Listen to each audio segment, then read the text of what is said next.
Haleluya, puji Tuhan, salam sejahtera Bapak Ibu Saudara yang dikasihi oleh Tuhan. Kembali hari ini kita akan bersama-sama belajar kebenaran firman Tuhan di dalam Renungan 79. Firman Tuhan hari ini saya ambil dari Kisah Para Rasul pasal yang ke-15 ayat 28 dan 29. Kisah Para Rasul pasal 15 ayat 28 dan 29. Saya akan bacakan, demikian bunyi firman Tuhan. Sebab adalah keputusan Roh Kudus dan keputusan kami, supaya kepada kamu jangan ditanggungkan lebih banyak beban daripada yang perlu ini. Kamu harus menjauhkan diri dari makanan yang dipersembahkan kepada berhala, dari darah, dari daging binatang yang mati dicekik, dan dari percabulan. Jikalau kamu memelihara diri dari hal-hal ini, kamu berbuat baik. Sekianlah selamat. Puji Tuhan Bapak Ibu Saudara yang dikasihi oleh Tuhan, di dalam Kisah Para Rasul pasal yang ke-15 ini, kalau kita membaca mulai ayat yang pertama, di sana terjadi perselisihan di Antiokhia yang ditimbulkan oleh pengajar-pengajar yang ingin memaksakan adat istiadat orang Yahudi kepada jemaat di Antiokhia. Mereka menghendaki orang-orang percaya yang bukan berasal dari orang Yahudi untuk dibawa masuk ke dalam kuk penyunatan dan hukum Taurat. Mereka mengatakan bahwa orang-orang percaya yang bukan orang Yahudi, mereka mengatakan bahwa kepada orang-orang percaya yang bukan Yahudi, mereka mengatakan bahwa mereka tidak akan selamat kalau tidak disunat. Jadi pengajar-pengajar itu mengatakan yang demikian. Dan apa yang diajarkan itu, apa yang disampaikan itu ditentang keras oleh Paulus dan Barnabas. Paulus dan Barnabas melawan ajaran itu, membantah ajaran itu, sehingga terjadi perselisihan di Antiokhia. Karena ada yang mengajarkan bahwa jemaat di Antiokhia, jemaat yang bukan orang Yahudi, kalau tidak disunat, mereka tidak akan selamat. Tetapi Rasul Paulus dan Barnabas menentang dengan keras ajaran itu, sehingga Paulus, Barnabas, dan beberapa orang dari Antiokhia, beberapa jemaat dari Antiokhia, mereka pergi ke Yerusalem untuk berjumpa dengan rasul-rasul yang ada di Yerusalem, untuk berjumpa dengan penatua-penatua yang ada di Yerusalem, untuk membicarakan masalah yang terjadi di Antiokhia. Mereka mengadakan rapat, mereka mengadakan sidang, mereka mengadakan konsili di Yerusalem. Dan di dalam ayat 28 dan 29, itulah keputusan dari sidang yang ada di Yerusalem. Keputusan dari rapat konsili yang diadakan oleh Paulus, Barnabas, rasul-rasul dan penatua yang ada di Yerusalem. Sidang di Yerusalem dipimpin oleh Roh Kudus. Karena kita membaca dalam ayat 28 dikatakan, sebab adalah keputusan Roh Kudus dan keputusan kami. Jadi sidang di Yerusalem dipimpin oleh Roh Kudus. Tuhan Yesus berjanji bahwa Roh Kudus akan memimpin murid-murid, akan memimpin orang-orang percaya ke dalam seluruh kebenaran. Yohanes 16 ayat 13. Tetapi apabila Ia datang, yaitu Roh kebenaran, Ia akan memimpin kamu ke dalam seluruh kebenaran. Jadi Bapak Ibu Saudara yang dikasihi oleh Tuhan, keputusan-keputusan gereja tidak bisa, tidak boleh dibuat oleh manusia saja. Tetapi keputusan-keputusan gereja harus melibatkan Tuhan, harus melibatkan Roh Kudus. Orang-orang percaya, hamba-hamba Tuhan harus berdoa, minta bimbingan Roh Kudus, berpuasa, dan penyerahan total kepada Tuhan. Sehingga ketika mengambil keputusan, maka kita mengerti, kita mengetahui kehendak Tuhan dengan jelas. Puji Tuhan, kita bandingkan dengan Kisah Para Rasul pasal yang ke-13, ayat 2 sampai yang ke-4. Kisah Para Rasul 13 ayat 2 sampai yang ke-4 dikatakan, pada suatu hari ketika mereka beribadah kepada Tuhan dan berpuasa, berkatalah Roh Kudus, khususkanlah Barnabas dan Saulus bagiku untuk tugas yang telah kutentukan bagi mereka. Maka berpuasa dan berdoalah mereka, dan setelah meletakkan tangan ke atas kedua orang itu, mereka membiarkan keduanya pergi.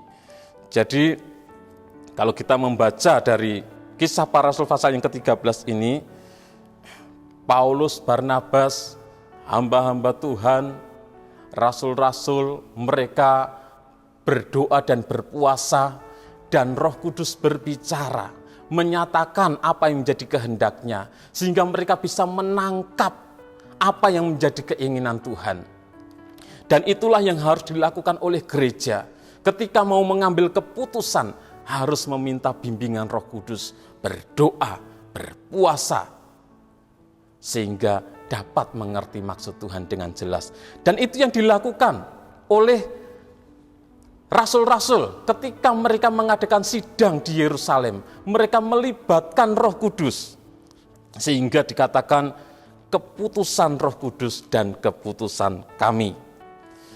Dan dari keputusan itu, maka diambil beberapa hal. Ada beberapa yang harus dijauhi oleh orang-orang percaya. Yang pertama, di dalam ayat 28 tadi dikatakan bahwa sebab adalah keputusan Roh Kudus dan keputusan kami, supaya kepada kamu jangan ditanggungkan lebih banyak beban daripada yang perlu ini. Kamu harus menjauhkan diri makanan yang dipersembahkan kepada berhala. Jadi dikatakan yang pertama, orang-orang percaya harus menjauhkan diri dari makanan yang sudah dipersembahkan kepada berhala. Persembahan kepada berhala sesungguhnya adalah persembahan kepada roh-roh jahat, bukan persembahan kepada Allah. 1 Korintus 10 ayat 19 dan 20. Jadi persembahan kepada berhala itu persembahan kepada roh-roh jahat.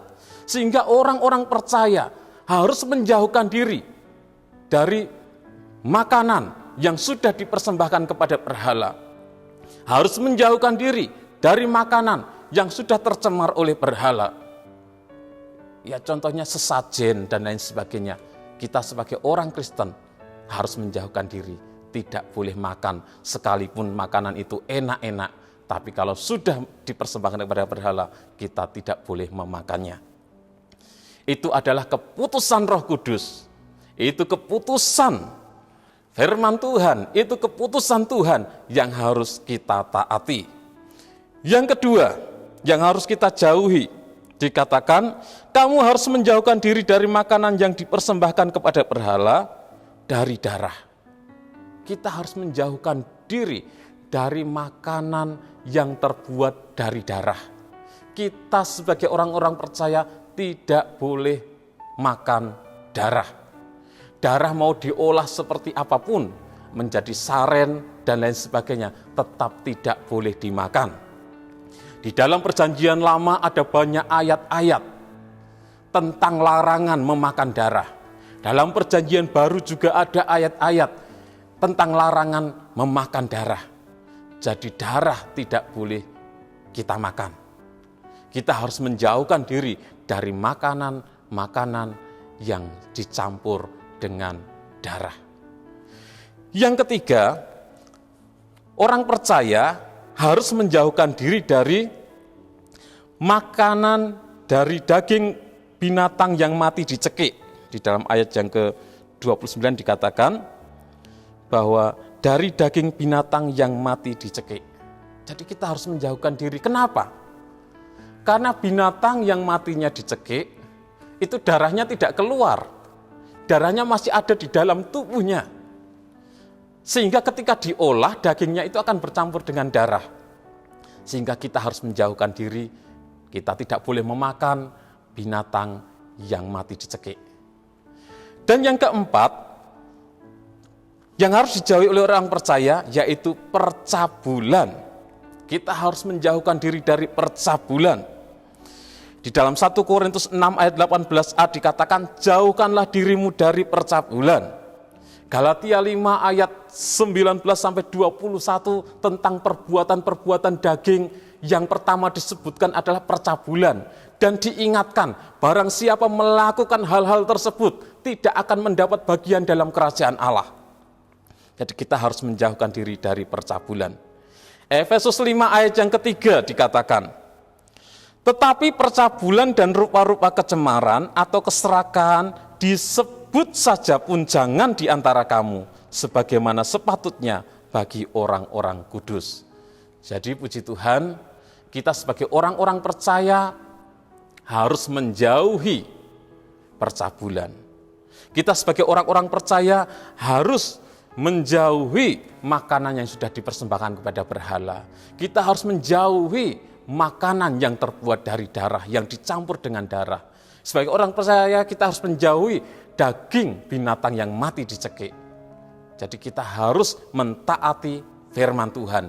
Ini adalah keputusan Roh Kudus, keputusan Tuhan, keputusan firman Tuhan, ketetapan Tuhan yang Tuhan berikan bagi kita, umat-umatnya, untuk kita taati, untuk kita lakukan, untuk kita pegang teguh, sehingga hidup kita berkenan di hadapan Tuhan.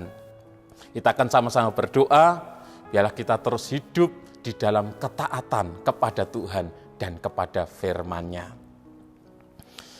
Bapa kami yang ada dalam kerajaan surga, kami bersyukur buat setiap firman-Mu yang memberikan tuntunan, bimbingan kepada kami untuk kami hidup berkenan di hadapan-Mu Tuhan. Penuhi kami dengan kuasa Roh Kudus-Mu, mampukan kami untuk hidup seturut dengan firman-Mu, sehingga hidup kami boleh menyenangkan hati-Mu Tuhan. Berkati seluruh umat-umat-Mu dimanapun mereka berada. Tuhan tolong pimpin kehidupan mereka, sehingga hidup mereka juga boleh hidup seturut dengan firman-Mu. Di dalam nama Tuhan Yesus Kristus kami berdoa dan bersyukur. Haleluya. Amin.